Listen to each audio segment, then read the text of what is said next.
Fans, we're very excited to start a new chapter here at D1 Coaches Pod.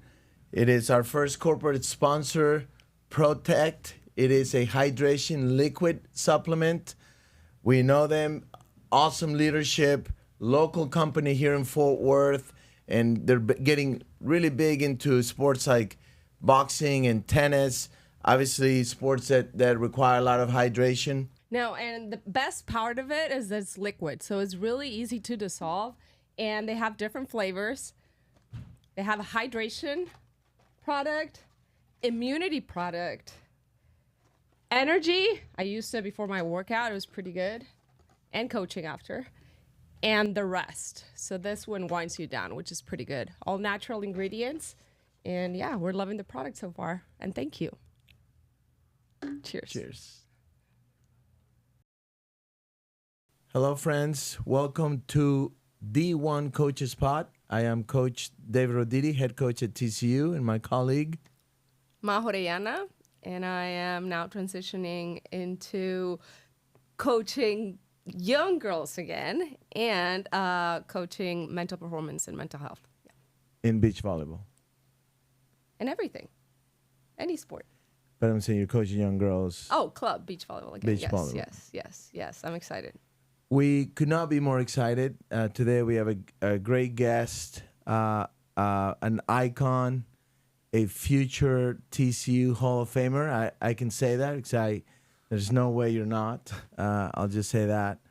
Cam Norrie visiting. Cam, thanks so much for giving us your time.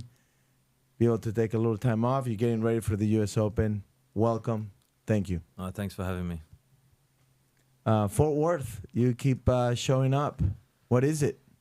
Yes, honestly, it's a really special place for me, and I think for me it's just so simple here. You know, simple meaning with my tennis and with the people here, I just feel so good. And you know, when I'm coming here to practice, I'm just gonna be focusing on my tennis, my development, and we're not wasting time worrying about how to get places. Everything's very close, very easy.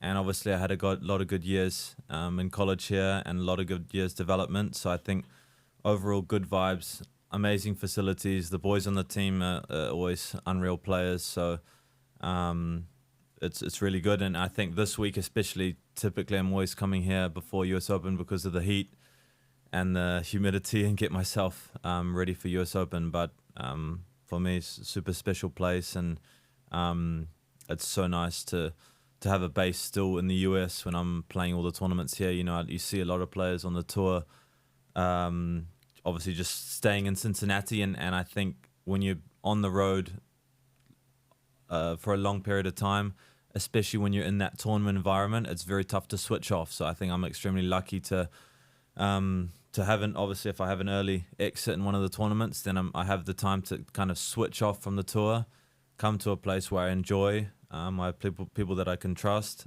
and just make it simple and make it purely working on my game. I'm not doing any media. I'm not doing anything else. I'm just here to improve and get better. So it's as simple as that. Well, now you know why I was so nervous to ask you to come on our podcast, because I didn't want to break that habit, you know. So you guys were making fun of me. That was tight. That was really tight to ask you. Linda Capel, your second mom. So it's the proximity to TCU that it's been so great. Tell us about Linda. You have a special relationship with her. Yeah. Me and Linda got on so well from the beginning when I first went to TCU, and she had this amazing puppy at the beginning named Zoe, and I would always, I have a big love for dogs, and I met Zoe when she was very, very small, and I kept wanting to just hang out with Zoe, and Linda was the one that owned Zoe. And from there, I was just always talking to Linda. And yeah, when I first turned pro, I was playing a lot of challenges in the States, and I asked Linda if I could stay with her on the weeks that I was just practicing at TCU. And she's like, yeah, for sure, we have another room. And I'm not sure if she knew that what she was in for at the time. You know, I was asked for just at the beginning, and then obviously that room kind of became my room there. And we have such a good relationship. You know, we tell each other everything. We're both very competitive, and we're playing board games all the time. We're playing cards. We're playing backgammon. She comes support me in some tournaments, and typically ones that she chooses ones and I do well at. So it's nice for her, and yeah, it's so nice to have that relationship with her, and it's kind of like a second mum, like you said, but all the positive things with that, you know, she's not telling me not to do things or why am I doing that. It's just telling me all the great stuff. So obviously my mum, Helen, my proper mum, she's obviously priority number one, and I have so much love for her, and she's a huge part of my development as a person, as a tennis player as well. But Linda is so cool with the team, and so cool with me, and just her generosity from not just for me but for all of TCU tennis just goes a long way, and one of the nicest people that I know. So you're saying that she chooses the tournaments when you do better. Maybe you do better because she's a great support for you, right? Like, for sure. You know, I want to make sure that I'm playing well for her, and I want to make sure that the trip is long as possible for her. So yeah, when Linda's in town, it's like, well, I have to do well this week, and nah, it's not like that pressure, but I kind of like when she's coming. Yeah. That's great. You mentioned Helen, your mom, and David. Obviously, we've gotten to know them really well. Really enjoyed hanging out with them more at Wimbledon. That was really cool. I didn't realize how funny your mom. Your mom is funny. You know, Yes. I didn't get to spend as much time with her as I did with your dad in the past. Really enjoyed. I know Majo really enjoyed. Yeah, I had a good time with them. You know, I got to sit next to your dad all your matches. It was good. I started to pick up on his cues where he was nervous or he was a little stressed. I'm like, okay. Yeah, he cares. They both care. But I think, when you spend a bit more time just with them too, I think you get to know them a bit more rather than always we're in a big group of TCU people and you're not really spending the time. So it's nice that you guys got to do that. Well, let's talk about your parents, Cam. We have a lot of our listeners are parents or coaches or players, aspiring athletes, maybe tennis players, maybe just athletes. Obviously, the parents play a huge role. Thinking back, you have a very unique way. You were born in South Africa, raised in New Zealand, had the whole connection with Scotland, and because of your dad, played tennis in Great Britain after 16 or so, all over the place. And here your parents are working, two working parents. Tell us about your parents. Tell us about what you feel they did so well that here you are, a professional tennis player, having an amazing career, top 10 in the world, semifinals of Wimbledon, blah, blah, blah, Davis Cup, future TCU Hall of Famer.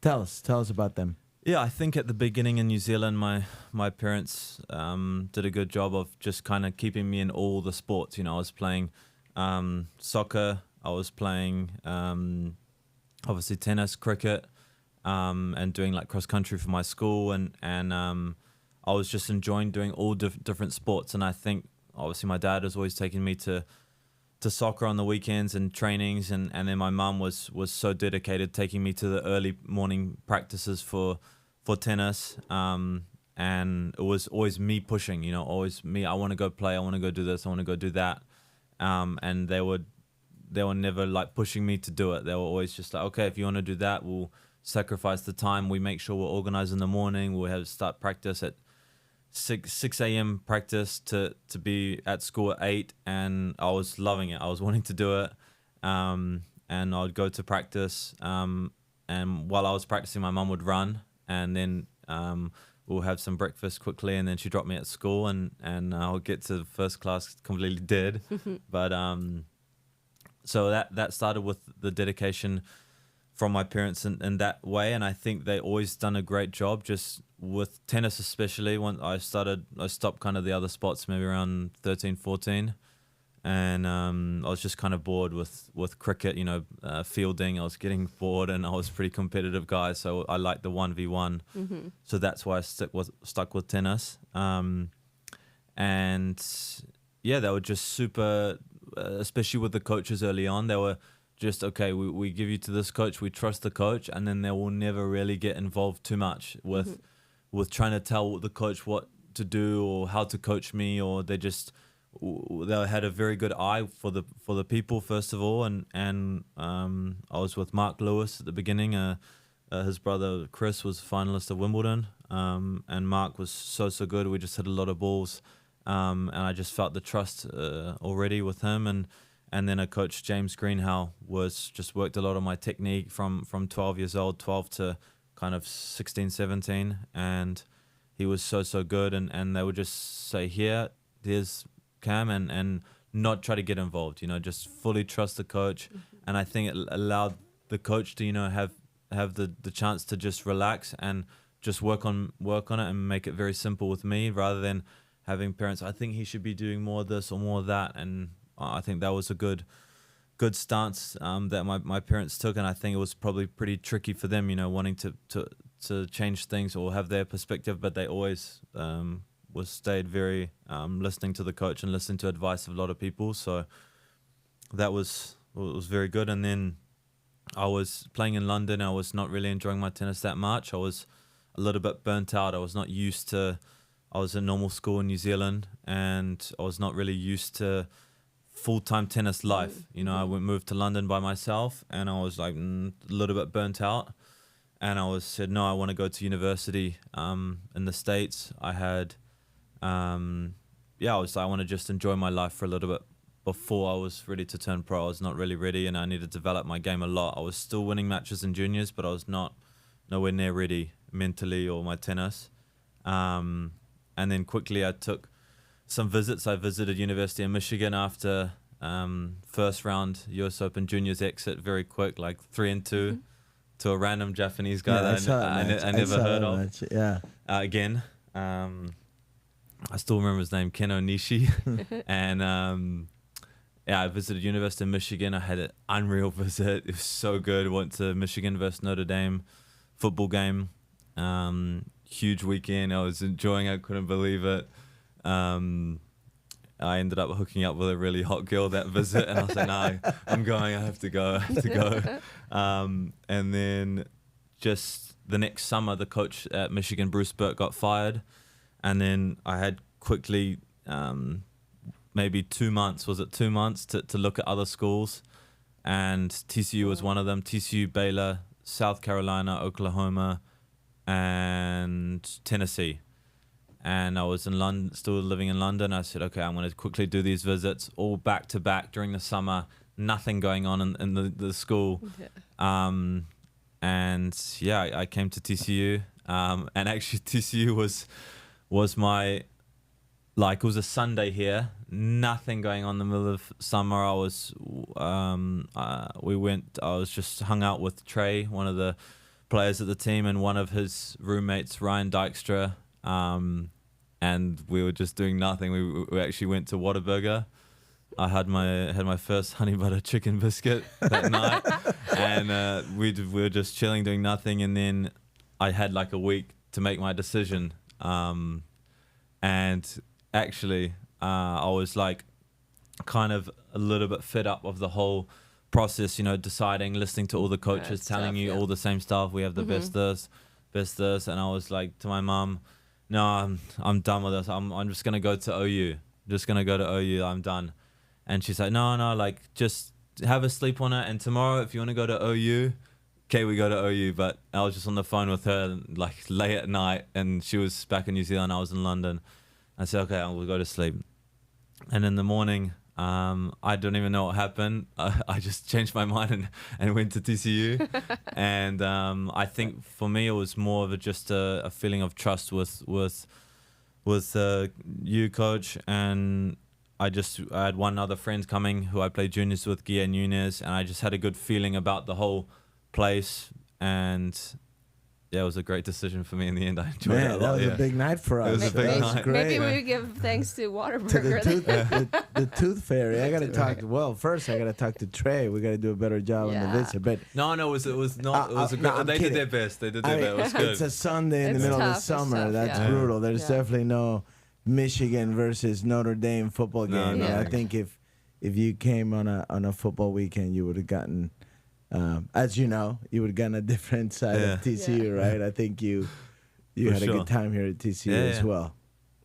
right? Yeah, And I did. Yeah, I always knew that Guille, you and Guille were good buddies, and that him coming to TCU was a big help in getting you. You had a big decision with very little time, and as you said, everybody kind of tells you the same thing. Yeah. I remember how difficult it was in those days because you were in London time, your parents were in New Zealand time, Yeah. and I was over here in the U.S. And there was one night, I bet it was that night. I swear I could feel it, that was the night that was all going to be decided. And I stayed up all night, and I think I called your dad that night in the middle of the night and just kind of said a couple more things that I thought were important. And You woke him up and in the then middle of the and then I night. remember where I was. I was in the visit with Todd Dobler was Yeah. our coach, and he was going to leave. Yeah. He was going to take the job at Amherst. You knew Devin Bowen was coming Yeah. in. We'll talk a lot about Devin. Obviously, he's a huge part of your journey. And I was in that office, and I was just jumping up and down when you committed to TCU. So I can't believe those are good old days. Yeah. I think you haven't like properly introduced him. Like, who is Cam Norrie? Who's not a tennis follower? You're right. Yeah. You're right. Yeah. You're right. So Yeah. we'll do that now. Maybe Gabby will help with the editing, but Or Sam. Cameron Norrie, I'm just gonna go top of my head, was basically undefeated your senior year at TCU, the best player in college tennis 2017. You have completely, I don't know if you've noticed, the moment that you, Guy, and Trevor came to TCU, when you came to TCU, we were 17. I mean, 50 in the 51. nation, 51 in the country, and we finished fourth that year. And since you came to TCU, we have not been out of the top 10. So look where you started. Good. Has played Davis Cup for Great Britain. So many huge matches that you've won in Davis Cup representing Great Britain. You got up as high as number 7? 8. 8? Okay. And it was 7 or 8. Semifinals of Wimbledon. And the only reason you weren't higher than 8 is because that's the year that there weren't any ATP points. Otherwise, correct? Yeah. Otherwise, it would have been 5. I didn't look. It doesn't matter. I think I looked. They still, I think I they still put the money in the account though. Yeah, still good. Yeah. Yeah, what was that That's check? awesome. I don't know. I can't remember. Yeah, I don't remember. and ever since, I don't know all the stats. Obviously, you've been a big player on the tour. Stay there in the top 10. We'll talk about the way up. You had that year. You had some injuries to deal with. Now you're back inside the 40, getting ready for the U.S. Open. You just came from 4th round of the French Open and quarterfinals of Wimbledon, Australian Open. Lost to Which in the fourth This round one. this year? Yeah. I lost first round to to Berrettini. okay, yeah. Oh, that's right. You were sick. Influenza A. Yeah. Oh, wow, yeah, that's tough. I That's remember. tough. I remember watching, and I did not know that you were sick, and I'm like, man, there's something. I mean, he served bombs, but you weren't even moving. So, anyways, I don't know if that was a good enough introduction. I feel like everybody knows you, Cam. So now we'll go back to your journey career. You decided to come to TCU.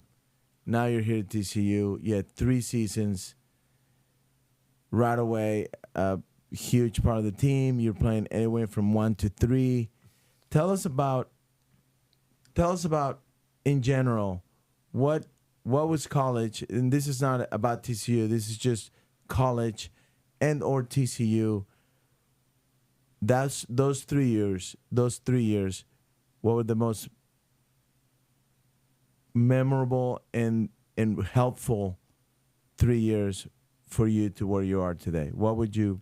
Well, I really credit liked that? at the beginning of school was like really getting into a routine for the day. You know, and everything is planned and everything is set for you. You know, you wake up early, you have gym, and then you have breakfast, and then you go into your classes, and then you got tennis all afternoon, and then you have a bit of time to chill in the evenings, and you're doing it with all your friends the whole time. Yeah. And you just kind of wake up and do it again. And for me, I was just so pumped every day to be with all the great teammates that I had, and then alongside that, the weekends at the beginning was so fun at TCU, In the fall? in the fall especially. And I didn't want to go play any tournaments in the fall. I said I want to just practice. I was telling Roditi at the beginning, I'm so stressed with school. I'm not sure I can handle it. And I said, no, I don't want to play the Tulsa tournament. All Americans not for me. I'm so stressed. I want to stay for the weekend. I didn't want to leave. Now you tell us the truth. And It's fun here, yeah, it was at the beginning. It was so good, and I was just working on my game, improving, and I was still playing well, and still took obviously everything seriously. And I think my favorite part was the matches, the team matches, and finishing the matches, win or lose, we were going and enjoying with the whole team, and I miss that part of tennis, because nowadays it's so professional. You finish your match, you win a tournament. I always enjoy it. I always have to enjoy it, because if you're not enjoying then, you're never going to enjoy it. So I'm always making sure I'll enjoy it as much as I can. Obviously, usually there's a tournament the next week, but I miss that with TCU. We will go, especially my freshman year, we finished the match on Saturday. I think that year we scheduled a lot of Saturday matches. That was the best. And we would finish the match. Everyone would give $20 to the Will Stein and one of those boys, or Nick Chappell. They go buy all the alcohol, and we go straight to their house.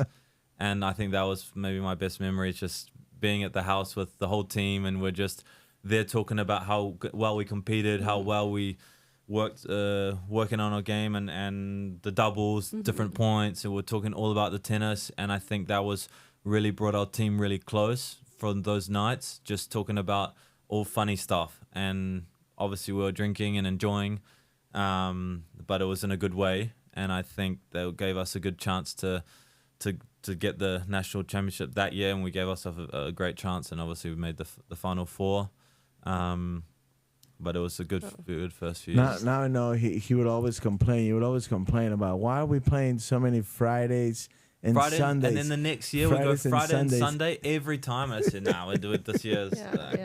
No chance this year. But the camaraderie is like one of the best things in college athletics, right? Like you just, as you said, you're competing for a spot too with your best friend. So it's like that. It's just, you see the best and the worst of each other every single day, right?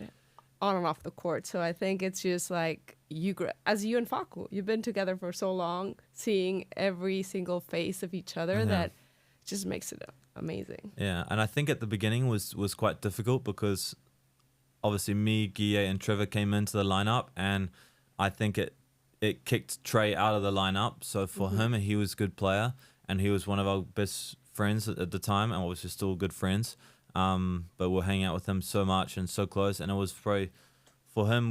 I found it a little bit bad, because I came in here and I was not playing, and then suddenly I was playing, and he's not even playing in the lineup. And I think maybe for him it was difficult, because then he ended up not liking tennis that much, and obviously we were winning a lot, and it was better for the team, but he was not playing. So I think it was tough.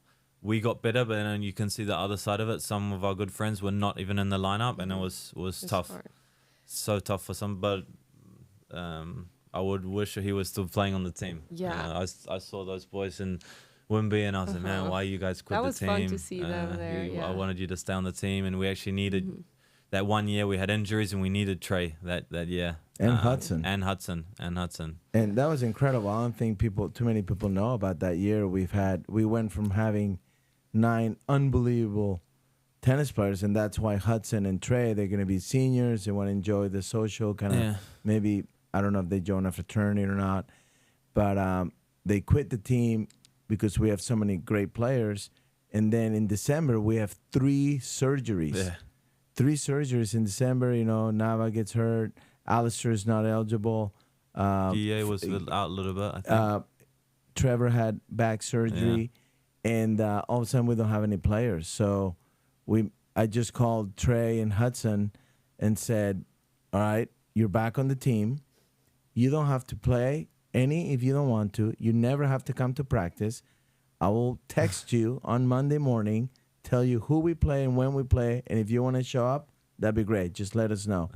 And they would borrow a shirt and and Trey would play 6 singles and Hudson would play doubles. Hudson even played singles against Illinois Yeah. right out of the spring break boat. I thought he was going to die. He was playing Zeke.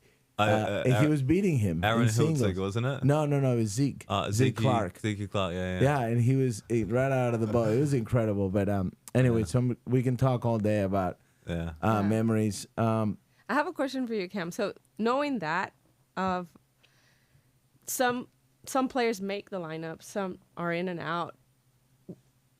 When you were in college and you see like kind of like the qualities of your teammates, like which qualities did you see help them the most to stay consistent in the lineup or really like have a chance to? What qualities of mine or of your or my everyone, teammates? you know, overall, like any college player. I think that's a tough question. Besides the tennis, skills, for me, right? it was tough because I was actually just in the lineup straight away, but I never had that. But seeing it, I think it's tricky because you want it to be in the lineup so bad, and then you get the chance, and you're a little bit tight, and you're a little bit nervous, and also if you're the 5 or 6, one of the last guys in the lineup, you don't want to lose your spot. Yeah. So it's a tricky one, but I think you kind of just got to work together and just be the best you can, you know, and you just fight for every point and play point for point. Because this doesn't matter at the end, you know. It's if you win or lose, we're just a team, and I think it doesn't matter. And it can be tricky though because it's your friends at the same time, and then you maybe want the guy to lose because you want to play. But I think at the end of the day, you need to think that it doesn't matter at the end of the day. You know, you want to play to enjoy, and why are you playing on the team to enjoy? So you got to enjoy the practices. You got to enjoy the matches. You're going to enjoy not playing. Yeah. You're going to enjoy. But I think if you get the shot, you got to go for it, give everything, because even if you lose, it's just college sports. And obviously we've got some competitive head coaches here, but you got to just enjoy it. He's as competitive as it gets, trust me. I thought you were going to say competitiveness. I think that kind of got guys in the lineup. But enjoying the competitiveness. Well, you know, just being that's able to another one play too. and put aside all those voices and external things. You know, the non-controllables. That's your world, right? The mental world. So Cameron, your freshman year, you play anywhere between 1 and 3. You end up playing 3 at the end of the year. Team gets to the Final Four for the first time in almost 15 years. First time that a team had missed the NCAAs the year before, make it to the Final Four. Then you make it to the quarterfinals of the individual singles, I believe, that year. That summer, you go back to England and you play the grad season. You get some wild cards, do that. I think at the end of that summer, your ranking was probably around 500 or so. It was a good summer. After my freshman year, After right? your freshman year, solid. And then you come back, you keep playing all the professional tournaments during the fall, not a lot of college events. Now I know why you didn't want to play the college events. You wanted to go to the football games. At the time, I just thought you were such a dedicated student, you know, and you just wanted to play. He was trying. It's good to know. It's good to know that there were some. I should know better. I must have gotten getting old. But the end of your sophomore year, you're one of the best players in college. You are offered a wild card as a 19, 20-year-old after your sophomore year. You were offered a wild card for Wimbledon qualifying, which was a huge sort of opportunity that every single college player would jump all over it. Yet you have a conversation with Devin, you have a conversation with your dad, and you guys decide that maybe that's not the best for you. Remember that? Maybe getting the wild card for Wimbledon wouldn't be the best because of what it would do to your schedule leading up to Wimbledon. And instead, you end up going to Tulsa and Wichita, Kansas, playing 25s in 100 degrees, and you end up winning both of those. Tell us about those times. I thought it was such a critical decision on your part Yeah. to give up. You know, Facu talked a lot about those instances, but do you remember that? Yeah.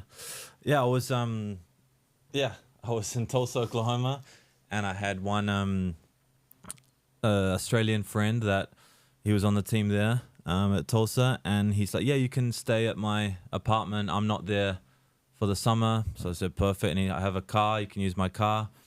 And I remember there was two South African guys living there for the summer. I don't know what they were up to. And literally every single night they were smoking weed. And they're like, what are you up to? And they were like good fun to hang out with. I was like, yeah, I'm just playing this 25K just down the road. But yeah, we're just chilling with these two South African guys, and I was going every day by myself to this future. And I played actually Riley Opelka. First round, I won. Wow. And then I played in the second round. I was absolutely boiling, middle of the summer.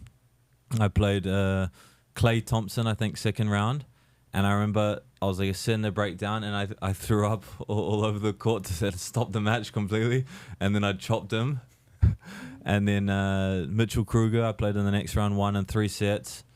And then I was playing Tennis Sangren in the semis. He was like 200 at the time. And I think I hit a backhand so low over the ground, and he hit his knee with his bud cap of his racket. It was like early in the first set. And he really had a like knee issue, and he completely destroyed the knee there and withdrew. And then I found myself in the final. That was a good backhand cross court. Yeah, it was a good backhand cross court. I love tennis. I actually. And I found myself in the final playing against Ryan Haviland, who at the time was maybe he was 40 or late 30s, like a crafty player. Yeah, serve and volley out of Stanford, but he was older. Yeah. Yeah, and I said, no, can't lose to this guy. And I won 1-1. I played best match ever. And then I actually remember, so I won the tournament, and then I was like to Ryan, man, I have no way to get to, I'm entered in Wichita as well. Can I come with you? And the guy was like so pissed. I just chopped him 1-1, and I want to ride as well. So he's like, whatever. He took me. That was very nice of him. Yeah, very nice of him. And then I get to Wichita, and I was like, wow, I just didn't book anything, nowhere to stay. And then I would just start, I don't know how it happened. I was just talking to a bunch of random people, and one guy was like, "Oh, you go to TCU? You go to TCU?" I said, "Yeah." He's like, "Yeah, I went to TCU." His name is Dr. Matthew Conrad. Yeah. I think his name. Yeah, Matt Conrad. Yeah. And he's like, "Oh, well, you can stay with us." And they were housing a few other players as well. And I ended up staying with them, and I won that tournament as well.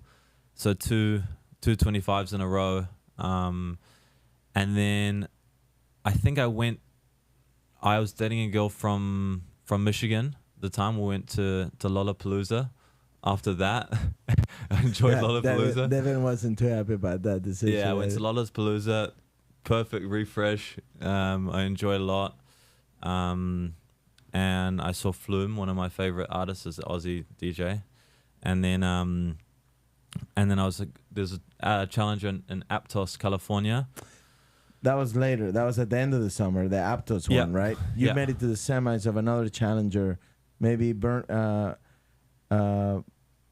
Oh, then it was Lexington. You made semis. No. You made semis of a smaller challenger in there somewhere. Yeah. No, Bronx or something. No, you never played one of those. I'll have to check, but I think not that year.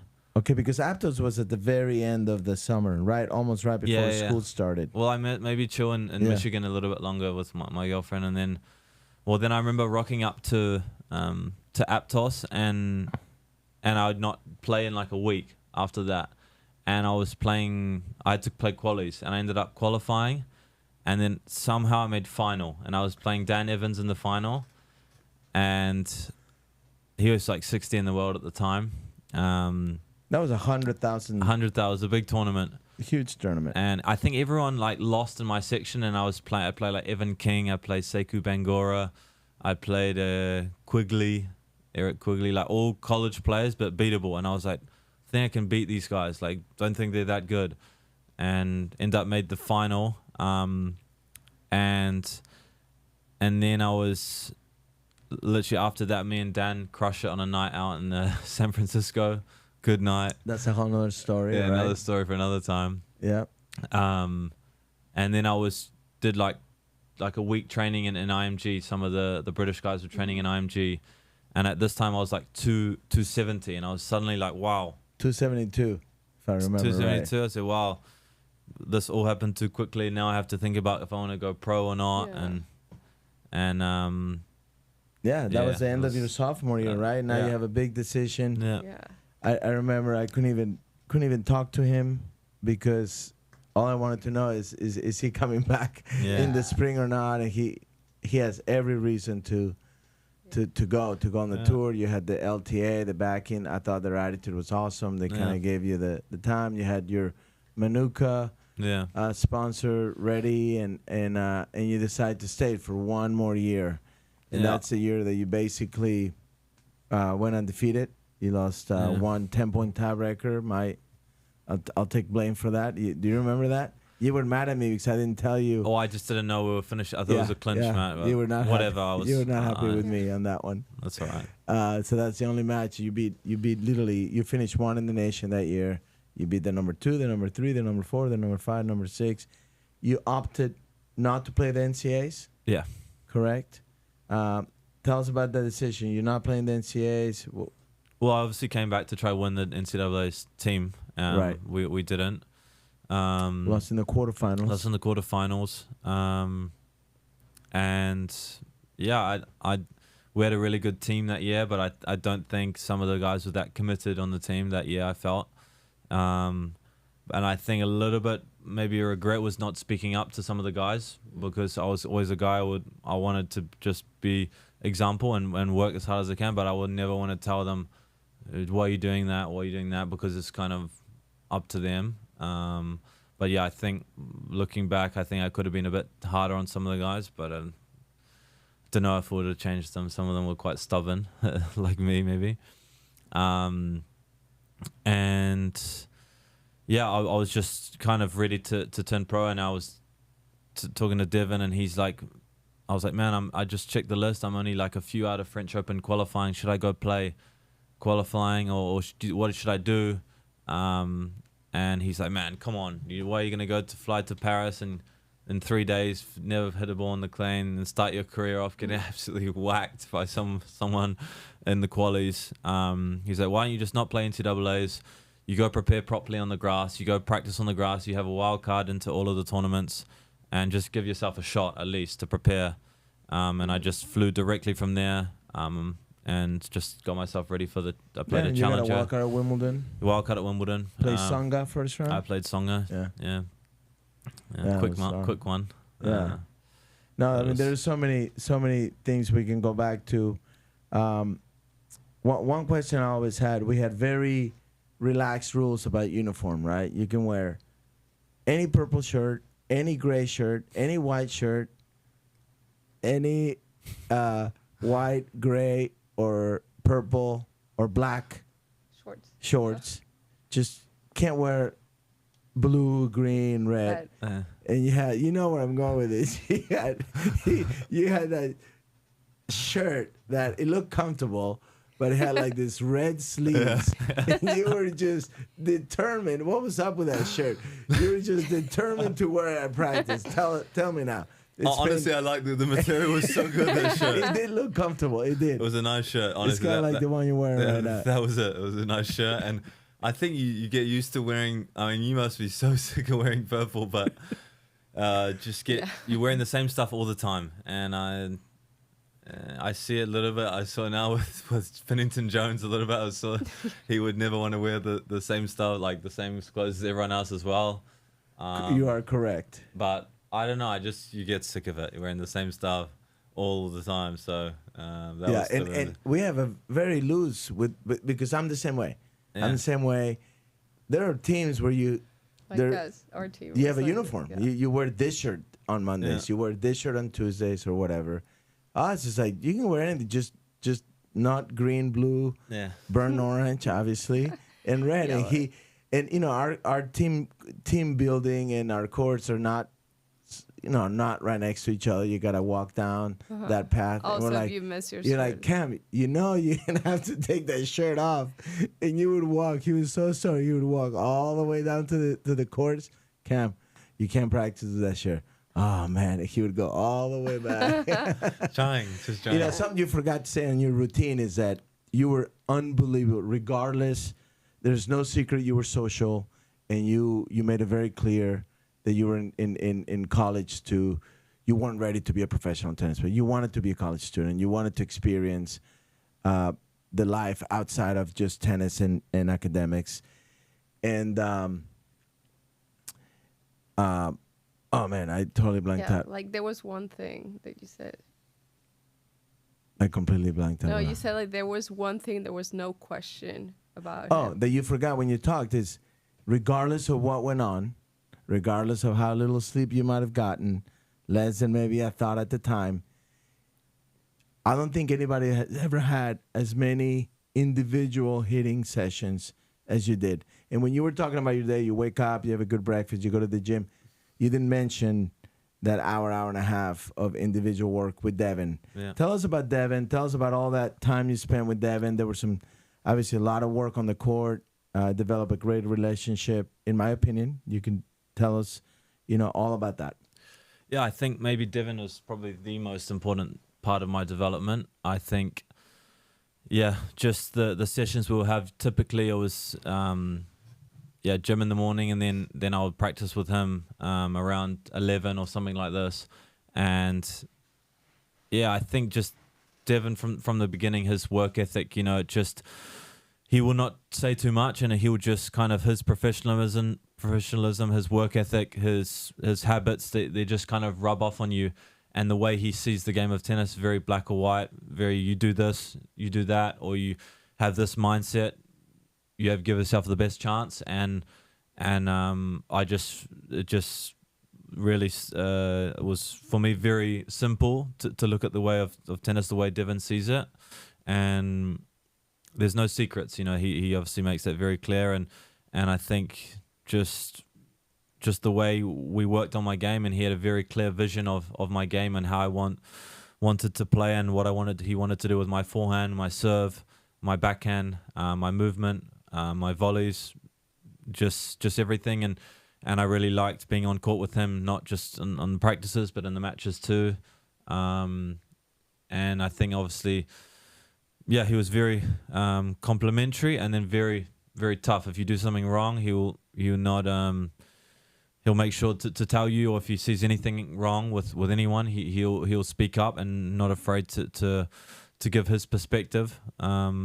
And typically he's right. So I would say if any of the boys trying to improve the game, I would say just listen to Devin, do exactly what he says. But at the end of the day as well, you have to have a bit of confidence for yourself, and you're the one in there playing the matches. Devin's not going to play the matches for you. So I think from what I see, there's a lot of players that they trust Devin so much, and they're working so much with Devin, and then they expect Devin to go out and play the match for them as well. So I think at the end of the day, he's amazing coach, amazing person, and you got to utilize that, and then you got to take a step away and you say, I'm here playing the match. I need to play. I need to be the one taking the break points.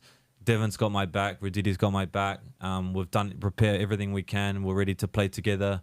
And he was always, if I wanted to play more, always there. If I told him I want to play more, he said, okay, what time? 5 a.m. He's there. If I want to play, took a session off, man, what's wrong with you? You okay? What happened? You need to see a doctor? What happened to you? Like, everything okay? So it's just a bit tight. Oh, okay. So he'll let you know if you're not there in any way. So amazing development. It was probably the most important part of why I developed. It's funny you say that because we have a new player this year. He's a senior. We feel he's got a lot of upside, and he only has 1 year. And that's literally what I told him. I said, look, just whatever Devin tells you to do it. Just trust him 100%. And what he tells you to do it. And you're going to like where you're at in a year. Yeah. Just do everything he tells you. Just trust him. And that's exactly what you said. It was a lot of fun to watch that sort of from the side, that relationship develop and continue throughout your career. And I know your dad was trying to steal Devin, and Yeah. and that gave Facu. Facu should also thank Devin for not accepting that role. Tell us about Facundo. You know, it's not normal. You guys were teammates. You were friends before he was your coach. Then he was sort of the volunteer for TCU, and he coached you. He was on your court and Rabakov's court. And then you go on the tour with this rookie coach. You're a rookie. Here's a rookie. And here you are 8 years later, went all the way up to number 8 in the world, semifinals of Wimbledon, back down to 90, back up to top 40. And here you are, you and Facu, and obviously you have Vacek. There's a whole team behind you. How does that work? Why is it that you guys have such a special relationship and it's worked so well for so long? Yeah, good question. I can probably give a 30-minute answer, but Yeah. yeah, I from the beginning I knew Facu loved tennis, and I could see his eye for tennis, and he's Argentinian, is so passionate about the game, and we immediately got on well, even from the very, very beginning, and we always had a special relationship because we would enjoy a lot, but we would never cross the line with partying too much together or doing just always trying to do the right thing in the right moment. And he's definitely very professional, which is something that I needed to be. You know, I think I'm a person who, or I think a lot of us are, but if you're hanging around a certain type of people, you kind of become like that, and you pick up their habits. So he's a very, very good influence on me day to day, and I think he's very similar to Devin in his approach to the game of working hard and doing the right things, and he sees things very black or white, you know, telling me, and he knows me very, very well. You know, he knows if I'm tired, he knows if that's the right thing or why you're doing that or anything. And I think from that, for me as a coach to anyone, is one of the most important things, is to know the player. And we spent a lot of time together and he was very committed. He wanted to do every single week. He was doing every single week at the beginning. And we both loved it. We both loved the tour. We both loved the addictiveness of the tour, of losing and knowing exactly where you are, winning and knowing exactly where you are in the rankings, and your development. And we won a tournament, we'd always enjoy together, and we'd always laugh about the tournament or what happened that week. And we have so many funny memories all over the world. And yeah, we're hardworking guys. And I think for me, I'm very lucky to pick guys that I want to travel with. And I just have such a good time with these guys. They're such good guys. And Vacek, like a big brother to me. And now Julian was amazing. He was so good, Julian. He was like a little small gang we had. And yeah, it was just nice to travel the world with them and have such a good influence. And I think, I think it's important you have a good feeling of people around you. You know, if you like the way they're acting, you like the way they're telling you, you're not going to pick the physio because he's the best physio and he knows all this stuff, but he's not a good hearts player. So you're not going to get on well, and you're not going to play cards together, and you're not going to enjoy, and you're not going to get on well. So I think you have to pick people that you trust and people that you feel good with. Because you spend a lot of time together away from the court. And I think it's quite lucky I get to do that. And I think I know what I like and I know what I don't like. So I'm very quick. I will never hire someone knowing that I'm not sure. I will say, nah, no chance. That's straight away. I'll know. And I'll know straight away if I like them as well. So I think it's a quality of mine. If I know I feel good with someone or not, and I will tell them I don't like you, or I tell them I like you straight away. I don't care. So,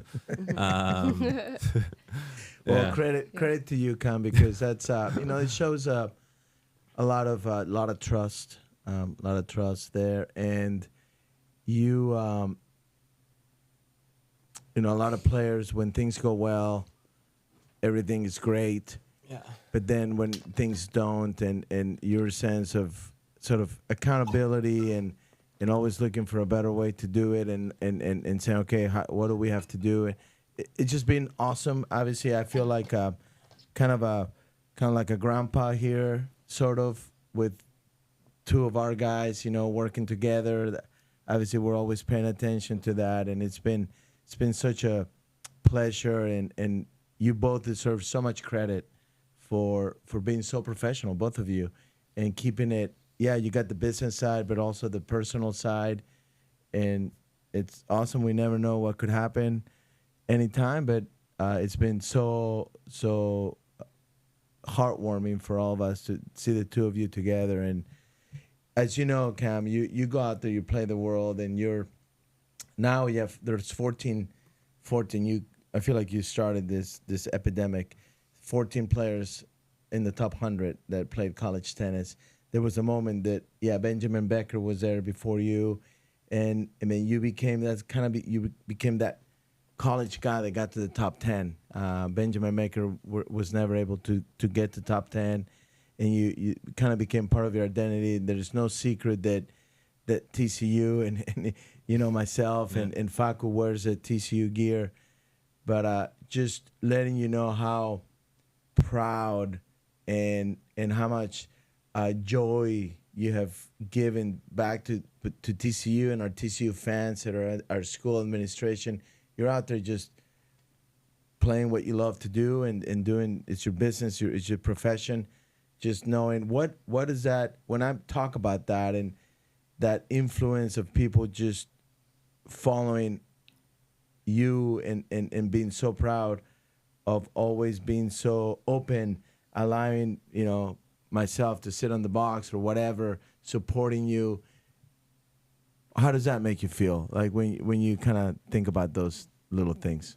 Yeah, I think I'm lucky because I'm enjoying what I get to do every day, and for me, I'm super grateful for all the support, even from all of TCU, yourself, Devin, everyone at TCU, Linda, and I think you feel good with these people and you trust these people, so I want to make sure that I feel good with them in the box. I'm not going to invite random people and give tickets to whoever in the box, and I want to make sure that everyone's organized, everyone knows where they're sitting in these matches, and they're there to enjoy and they're there to support as well, and they're in it with you. So I think it's very, very cool, and you forget like how many people following.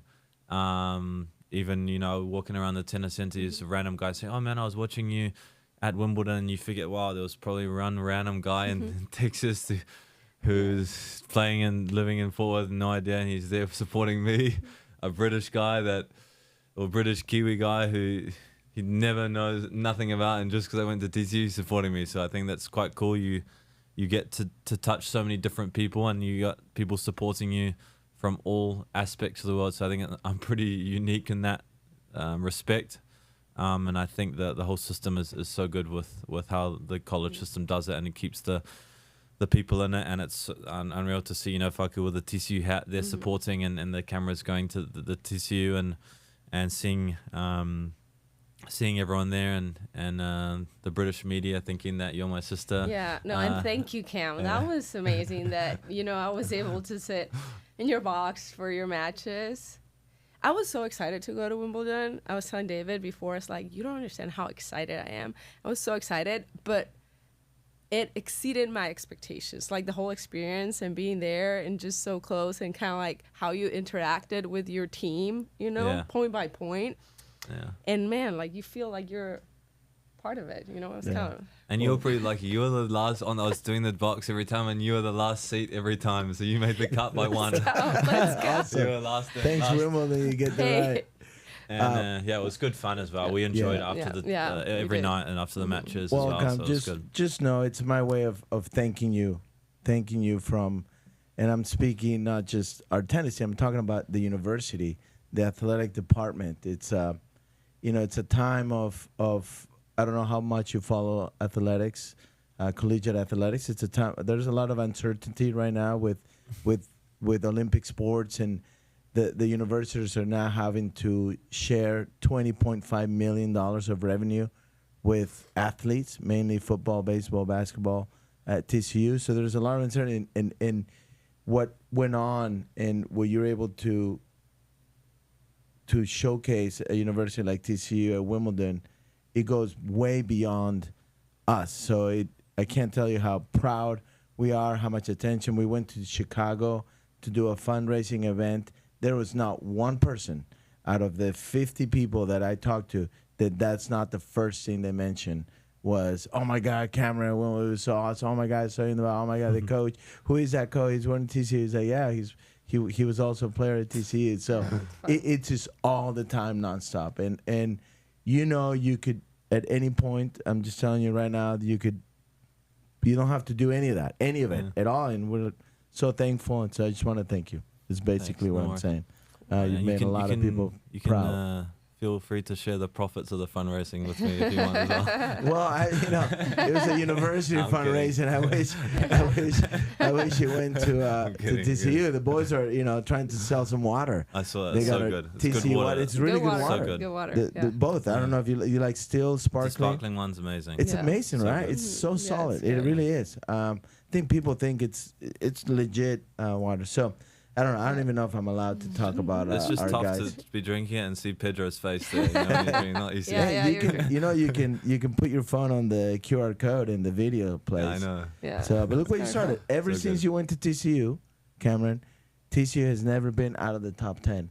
That's And cool. before you, we weren't in the top 10 for a long time. So just know that we're just so proud of you, not just you as a player, but the way your reputation on the tour of being such a hard worker. I mean, you heard Carlos Alcaraz after the match. That's what, and that just I wish I would never get that reputation, but that's gotta make you feel good that everybody knows how professional you are and how hard you work, and it makes us all very proud.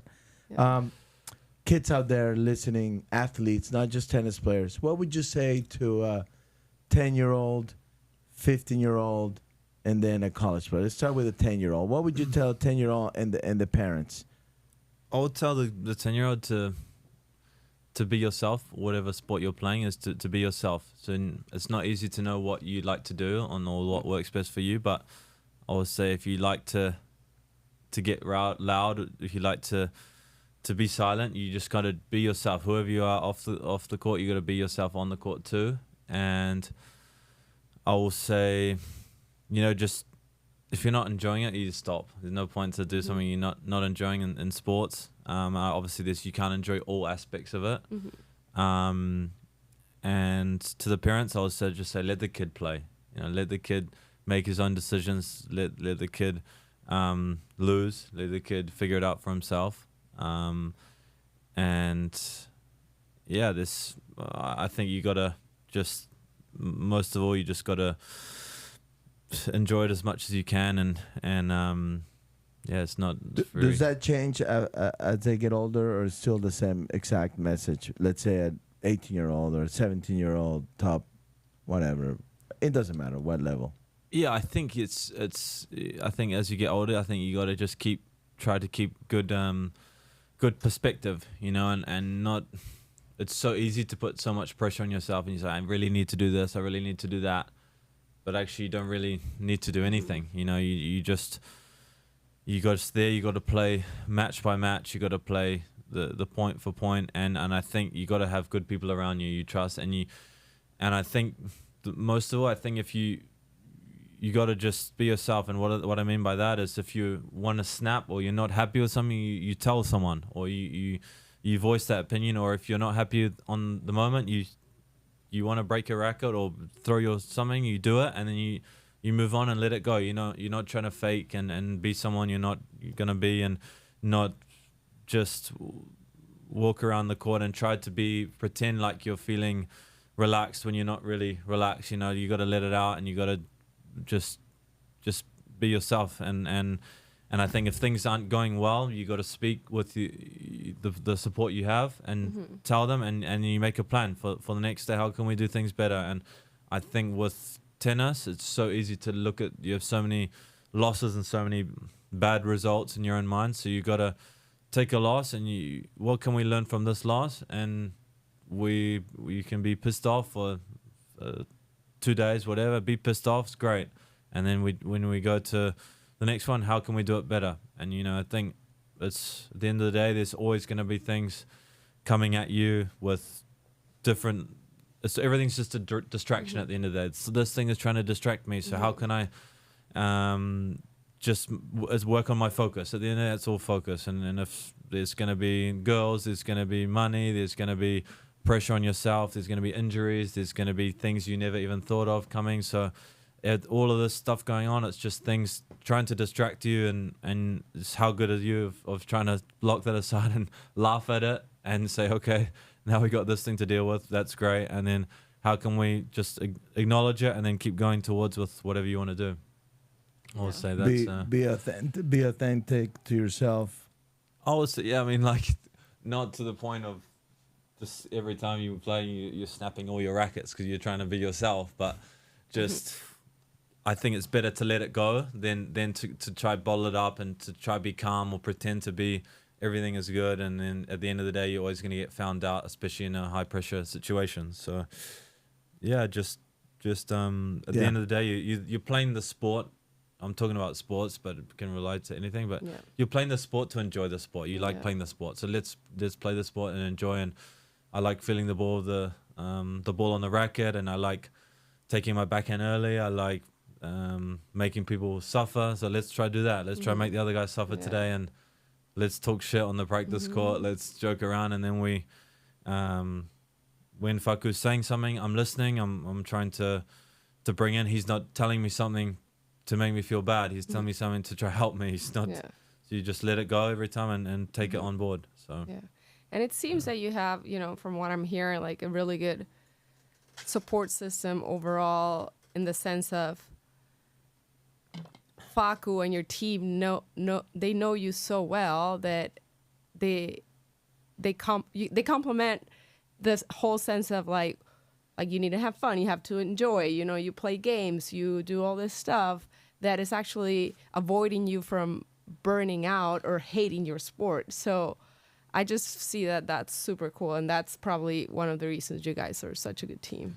Yeah, for sure. We enjoy a lot off the court. And I think at some moments, I think in the past we were trying to do everything too perfectly. You have a rest day, and I'm not that good at resting, and they were like saying, okay, you got to relax and you got to do something. Like, so I would approach the rest day like, okay, I have to do the perfect rest day. What is that? I have to make sure I do nothing, and then I'll finish the day and I'll be like feeling worse, like not a rest day. So I was like, no, I need to do something I like to do. Like I want to try to play 9 holes of golf, or like play cards, or go watch a movie. Play beach volleyball, exactly. Like do stuff like that, and at the end of the day, it's not the best thing to do, and you're not going to be absolutely resting, but your mind is it brings joy, right? It brings joy you to do stuff you want to do, and you're living the life to enjoy your life. You're not living to try and be perfect and try to do this, because always the guys that try to be perfect and try to do so professional and do everything perfect, it's not, for me, no chance. Yeah, you were always very unique. You liked individualism. You did things sort of your way. You love to compete in practice. You would do a drill, but it's like, okay, now let's play for something. Let's make it a game. Let's make it a competition. That was always fun. To always, whatever you did there was something on the line, or you were trying to prove, or you were trying to prove, Devin or me wrong. He loves to prove you wrong. If you ever want to motivate Cam, you just tell him, he can't do something. So, well, Cam, can't thank you enough for being here with us. I know this is part of your rest tonight, and it's taking a little bit longer. Obviously, we don't get to see you, but I know you're a big coffee guy, so get to be in a coffee shop is perfect for you. It's closed though right now. We're so late. I know, and the air conditioning's not on. Man, it's hot. Warm. Yeah, thinking like, warm. hey, you came here. One of the reasons was the heat. I know. Prep then. Yeah. Well, I know you know this, Cam, but obviously Fort Worth, you're always welcome to be here. You have a lot of people that love you, that unconditionally support you in whatever it is that you are doing. It brings a lot of joy to all of us. Everybody gets excited. To you, please tell us whenever we are getting too whatever, asking too much of you. But just know that as you know, that this is you're always very welcome here, and do whatever it is that you would like to do, and be keep things as simple as you can. So thank you. Thanks a Thank lot, you for guys. everything you've done Thanks, for, Maha. No, thank TCU you, and our Cam. program. So Thanks, Coach. Appreciate that. Thank it was you, good Cam. fun.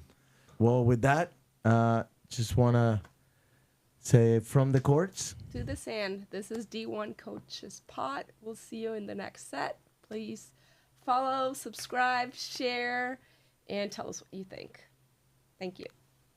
Thank you, Cam. Enjoyed it. Thank you. Thanks, guys. Ready to start a new chapter here at D1 Coaches Pod. It is our first corporate sponsor, Protect. It is a hydration liquid supplement. We know them, awesome leadership, local company here in Fort Worth, and they're getting really big into sports like boxing and tennis, obviously sports that require a lot of hydration. No, and the best part of it is that it's liquid, so it's really easy to dissolve, and they have different flavors. They have a hydration product, immunity product, energy. I used it before my workout. It was pretty good, and coaching after, and the rest. So this one winds you down, which is pretty good. All natural ingredients, and yeah, we're loving the product so far, and thank you. Cheers. Cheers.